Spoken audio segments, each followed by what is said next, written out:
Right, and welcome to this episode of the podcast. I'm with Alex Mitchell. Alex started working with me about a couple of months ago.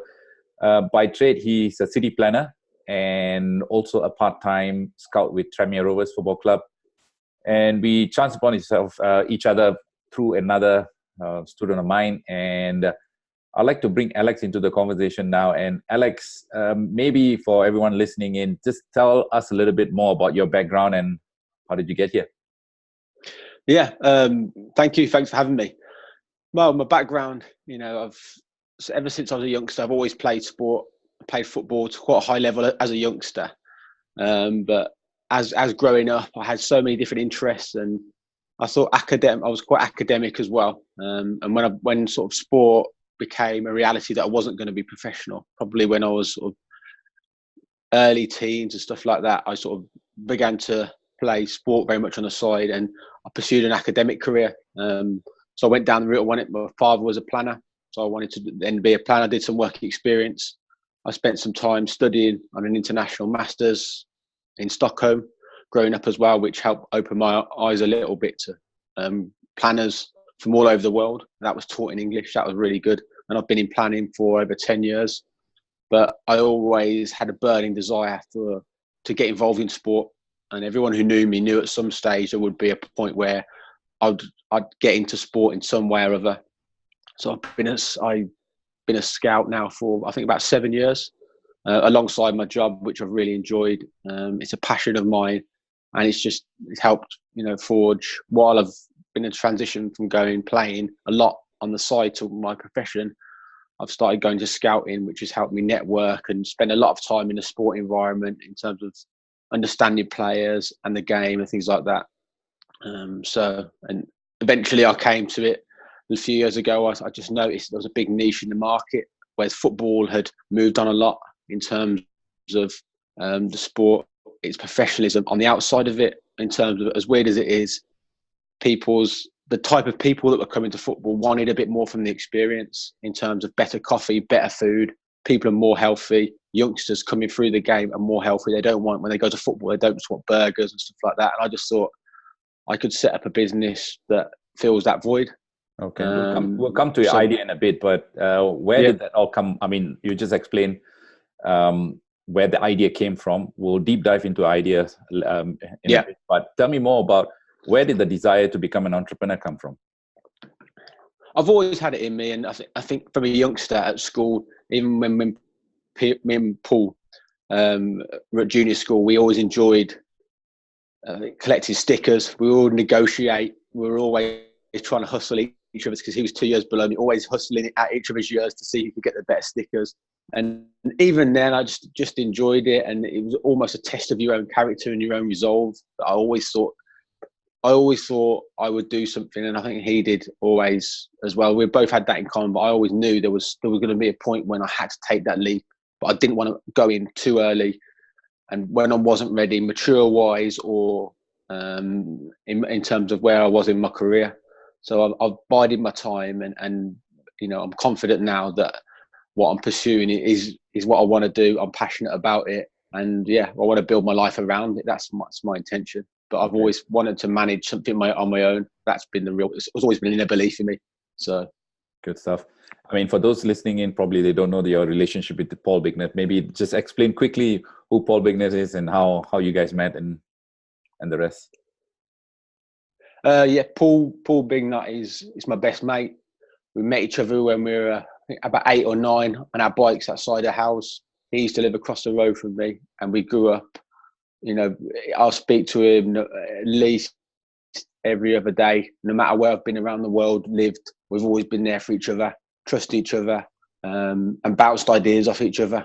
And we won't just talk about people. We talk about ideas, explore all sorts of things, videos we've seen, where we want to go, just thoughts that come into our heads and stuff like that. And we've always just had that. And I think we've been quite lucky in that sense. And it hasn't always been about sport. It's been about everything in life. So we've been, and he's a footballer. He's always wanted to be a footballer. He's been very determined along that route. I've seen him all the way along that route as well. We've both been in parallel in terms of where we wanted to go, and what we wanted to achieve. He's been in the professional game a long time now. I've learned a lot from him, from his side of things, and he's learned a lot from me of how the real world is and how outside, when he comes to that point, how tough it is.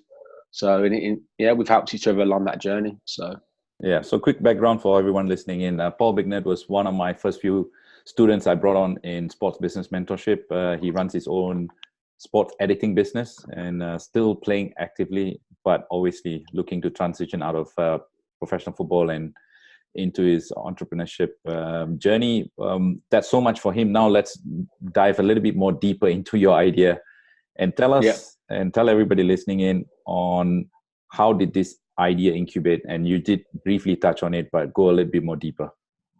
Yeah, I just thought there was a niche at football grounds initially. From my experience, spending a lot of time at football grounds, varying sizes, academies, training grounds, the last 6-7 years, for someone to come in and introduce a decent coffee, run a decent fresh coffee sort of vehicle, operating facility with some healthy snacks. There just doesn't seem to be anything like it out there. Wherever I've been to tournaments all over the world. In the UK, there's a stigma attached to people just want beer, watered down beer, Coke, fizzy drinks, chips, pies, burgers. And I just thought, I love being around sport. I love being around people. I love being around people at sport.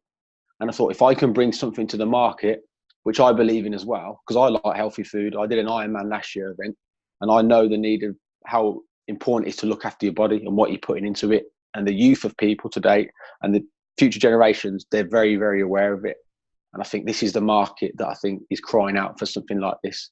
And I think I understand what people want and being able to relate to young people and talk football. And this is the niche that I want to fill. And this is where my ideas come from. So, it's interesting. It's interesting that you mentioned that Ironman. I think that was one of the mindset breakthrough you made just before coming to work with me. Tell us a little bit more about that journey you took to complete that Ironman.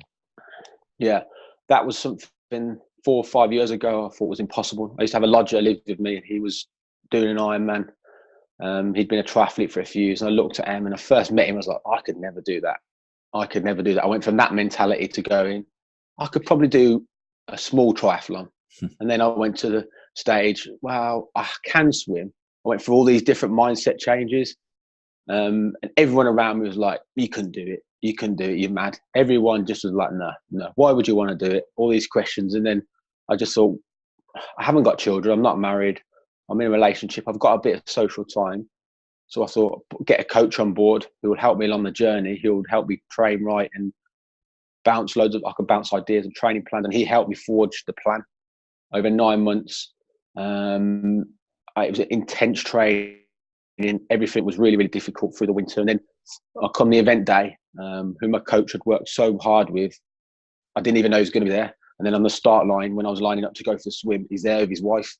Nice. My girlfriend's there. And it was just a touch. And he travelled 6.5 hours to be there. Just for me. And I just thought, on that day, that was my team. And they were there. And I thought, if I can do this now, there's nothing. I said, whatever I do in life, there'll be nothing as hard as that journey was. So, and that's how I feel. And I just think I push myself beyond, no matter where I could be. And every time I tell people now who don't know I've done it, they're always amazed and they love the story. And I just see something in their eyes light up and think, wow, if that's what he's done, imagine what I could do, So it just changed everything. And I think everyone around me knew that. And then like the psychological parts of triathlons and Ironman that's what it's related to, people pushing themselves. So it's physical and mental. Yeah, so, absolutely, man. I think through my life, I think. Yeah, I think when we first met, and I think that's a nice segue into our next part of the conversation is you got through that. You did an Ironman, which I was really impressed when I heard about it. And maybe explain a little bit how you stumbled upon me and what I was trying to do, because you brought up something earlier where you actually worked with a coach for the triathlon, and what prompted you, and how did you find me, and how did the whole process happen for you? Yeah, well, I started hearing about you from Paul, because he was saying last year some of what he was doing in terms of open his mind up and how changing his mentality, how to think about where he wants to go in life, how to achieve it, and putting steps in place. And sometimes it was only baby steps each day, but he was telling me he was doing little bits and pieces.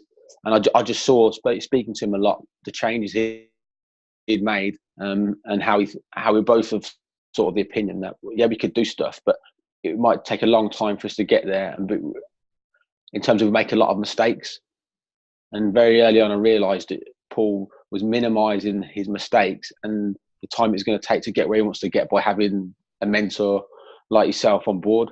So obviously, I didn't speak to you. I just heard through Paul, and I just saw the changes and he made, and it was just like I really had to give it some thought, and I thought I'll see how it pans out till the end of the year. And I said, 2019, I need to do it, and that's how it's come about. And yeah, it's just what you've taught him, and it's sometimes people referencing somebody else, word of mouth is often the best recommendations, I find. So, and what was the big difference you saw in Paul? I mean, you've known him for ages, right? So what was the difference you saw in him that made you move towards, working with me? I think the biggest change is the self-belief in himself, who he was, because he's been in a very comfort zone in football. And as you know, and any other sports people know, that it's what they know.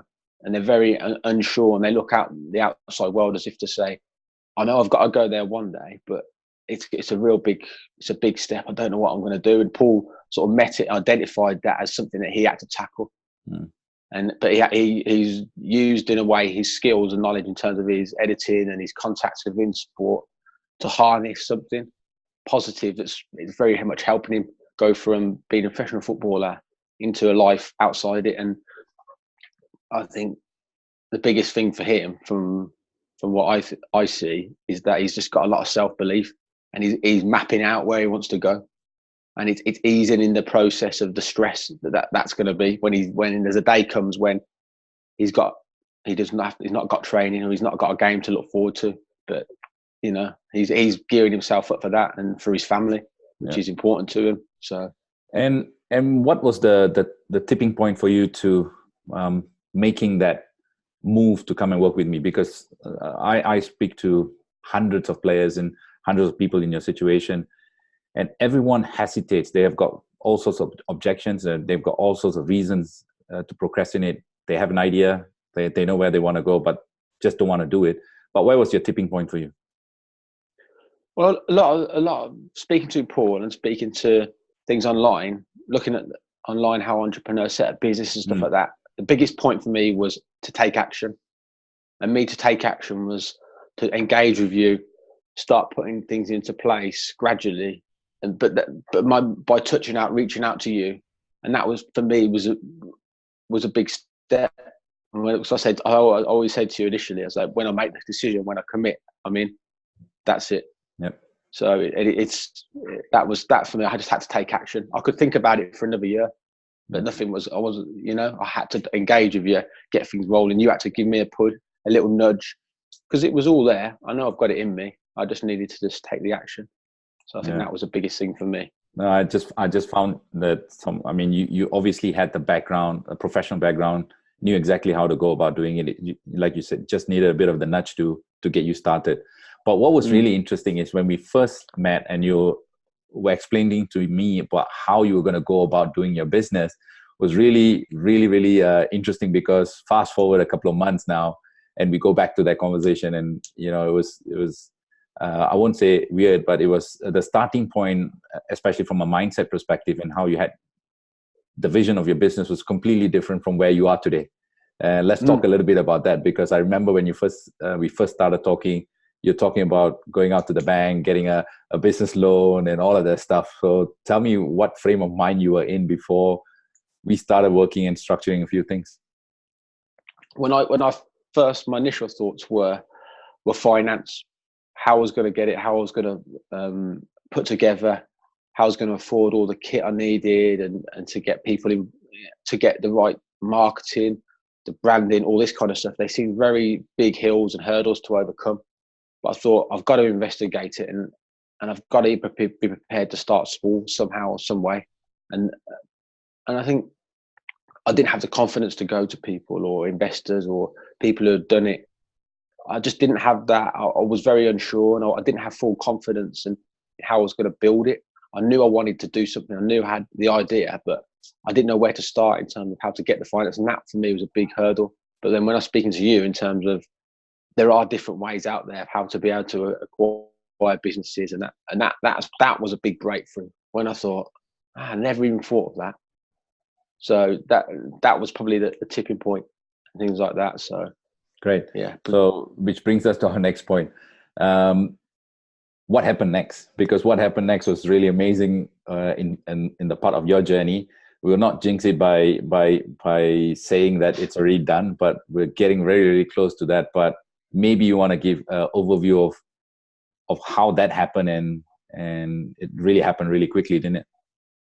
Yeah, it was a bit of a combination of things, really, because I started putting Google alerts onto my computer, a small little thing like that. So I was getting emails every day about coffee, what was going on around the world. I was thinking, well, wasn't it part coffee of the news? Wasn't it part of the process that I actually teach you guys, right? Google alerts. Oh, I put all my aspirations, my affirmations on like a storyboard on my computer, and it just mapped out who I look up to, who I want to be like, and just the levels I want to hit in terms of the small little bits and pieces each day. Mm-hmm. You know, can even things like can I open the door for that person? Can I help that other person over there who's a little bit further away with the bag?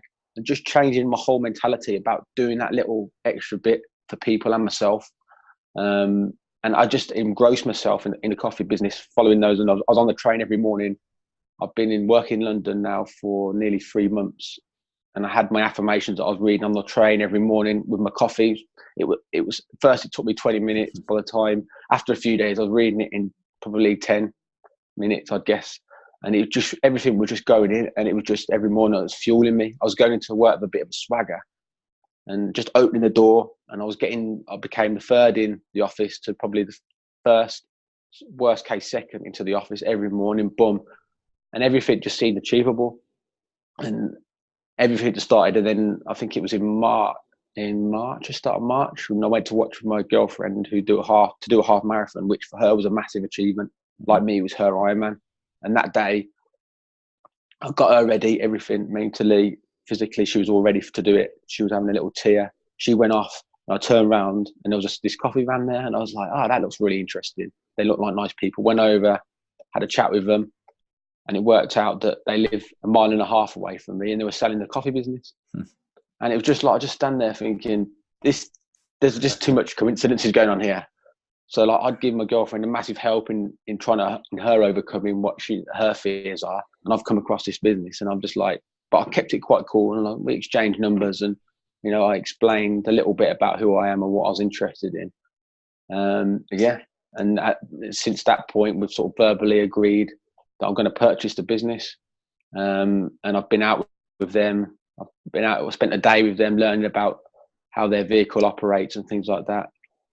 And I've been, we spoke at great lengths, and that we're in the process at the moment of drawing up the contract and the transaction and things like that. So yeah, things are really, really happening, and I'm, you know, absolutely buzzing to get going. And yeah, I know you are. So it's, but I just want to give people listening in or watching this video as well a bit of maybe the secret sauce on how you went from trying to go to the bank and borrow 30,000 or 40,000 pounds to start your business, and effectively buying a business for maybe £1, right? That's what we're structuring. And we're using all sorts of techniques and financial tools to make this your dream become a reality. And maybe explain a little bit on how the entire process went, and what was our thought process, and especially while working with me, what was the thought process of finding that deal which you found, which, you know, like you say, you put yourself out there, the universe helps you, and that's what you've done. And secondly, the approach or the strategy that we worked on trying to get it over the line.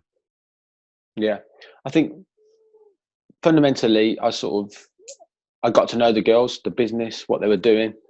I built up a really close rapport with them. I shared my idea with them, and I got an appreciation for why they wanted to sell the business. And I established that it wasn't financially, their motivation to sell it wasn't necessarily financial. I went and spent time with them at their private home. So they let me in professionally to the business they were doing in the day, which is, again, their side hobby. But I think they had longer term visions for it, but changing circumstances, they had to get rid of it. But they let me into their home, and we really dug in deep into the business, and I built up a rapport with them, and I said I was really interested, and I think they psychologically then were like, we'd like him to, we'd happily pass this business on to me. And then when we started discussing what I was going to do, it came to a point when I left it quite late to make an offer. So I wanted to build a real solid foundation for it. And when those discussions began, and I was quite clear in terms of how I was going to finance it, and I was sort of saying that there is a big risk on both parties. And I said, as a seller, there is a risk because you want assurances how it's going to be financed, the deal. But I said, there's been 2 sellers in a year and a half of that business, and I just said to them, there's a big risk on my part. I'd be stupid to come into you and just offer you the full cash without any due diligence. I said, if you want that seller, that's very well and up to you.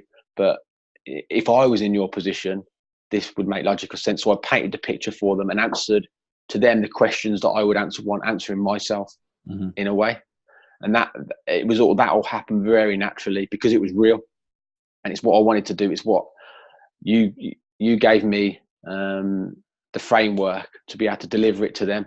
But I went through the whole process in my head of thinking any question they asked, I was ready to answer it, which I always think is, I apply that to my professional job. If I'm trying to always work with developers and local authorities, I always try and answer the questions that I know they're going to answer. So it doesn't leave anyone anywhere to go. And it's not being deceitful. It's not being dishonest. It's just, you've done your background. You've done the background research. And that's what everything's about. If you put the hard work and the research into everything, more often than not, you're going to be in a stronger position than the person you're negotiating with. Yeah. So, I think the biggest thing I found out about you, learning about you, is that you're such a detailed guy. I think you're supposed to be because of your professional training, right? As a town planner. But what was really impressive is the way that you went about negotiating this. And for everyone listening in, just to break it down a little bit further, what Alex was trying to do is to get the seller to finance the entire deal. So he didn't really borrow any money to buy the business. Basically, what he was going to do was delayed payments to buy this business. So what Alex is basically going to do is he's going to walk into a business that is profit from day one. And he's actually mitigated risk over time to buy the business out. So there's something that we work together, but I gave him the framework, but he had to do most of the work. There was no magic pill, but Alex had to use his, like you said, build the rapport, make sure that they trusted him, and obviously wanted the business to be in a really good hand, which Alex obviously over time earned their trust rather. And what's next for you, Alex? What's I know you're really excited. It's going into contract stage, but what's next for that part of the business? Well, yeah, I'm hopefully going to start operating it in, I think, probably July.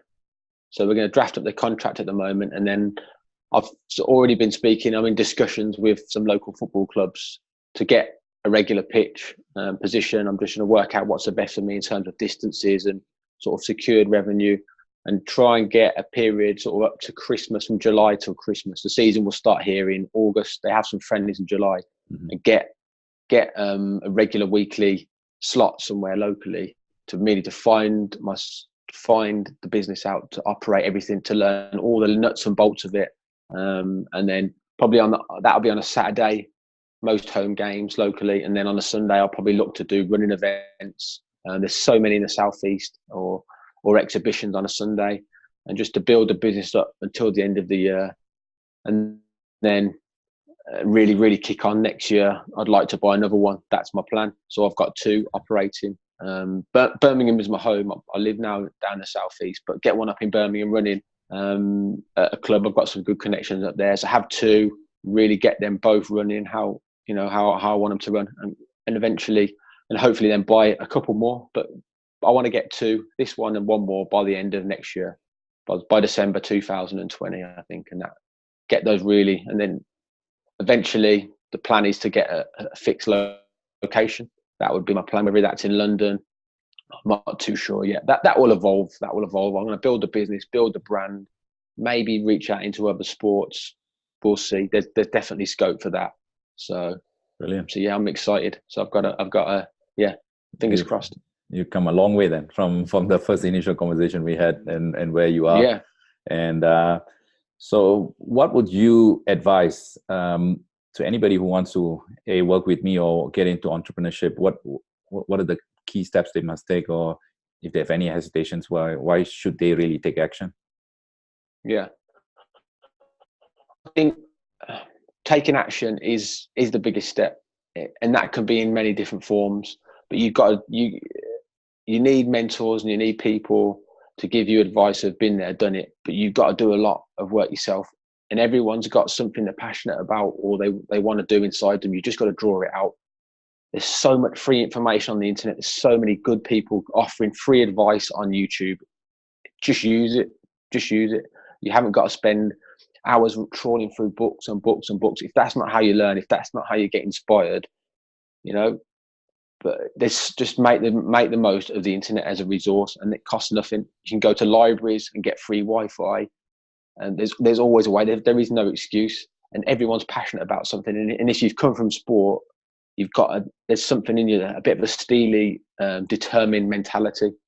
And just imagine that feeling why you got into sport in the first place, how it made you feel, and just try and harness that and think there are other ways of maybe not getting that high, but a different type of high, I think. And that's what I would say. And just try and link something to what you're passionate about or you believe in. That's what I say. My girlfriend, she works for British Airways, but she's very passionate about horses. 24 years she's had a horse. And I'm keep trying to say to her, if you really want to work with animals or horses, just think about it. Just think about it more. And there's everyone's got something. I'm a firm believer of that. Mm-hmm. You've just got to draw it out. There's always something. But I think people from sport have got a great foundation. They've come across adversity in all different shapes and forms, and often big disappointments. People who don't know people in professional sport, they're a bit unaware of it. They think it's all about the glory, but I would say 80-85% of the time traveling, trawling, training on your own, doing bits that people don't see, and that is, that's hardened you, that you'll see in business, and it should you should be ready to be able to make that step. But yeah, you've got to do it yourself, but don't be afraid to ask people and reach out. That's the biggest thing, I would say. Good stuff. Last question before we let you go. I know you must be getting ready to go to the office. 12 months from now, where do you see Alex being? Hopefully I'll have an up and running website, an Instagram page. I'll have my coffee van working, operating, be rebranded, and I'll have a good, strong presence in terms of the internet. And I want to be in a position where I'm having people asking me to be at their events, and I'm having to manage people and turn people down. That's kind of where I want to be at, running it alongside my professional career, which in green energy, which I'm doing at the moment. But I really want to be at a real stronghold, and I want to be in a position where I'm close to be able to potentially do it full time. I want to have that many people asking me to do exhibitions in London and shows and things like that, where I might be able to do 3-4 a week. That's kind of where I want to be in a position to be able to have a really good presence and things like that. So that's where I want to be. Excellent. I wish you all the best. Like I said, I hope to continue working with you. We're only halfway there. I think you've got a lot more potential, especially with the business you're in. I think you're in an excellent business, excellent space that's really exploding. So hopefully we can be of value. We can be working long term.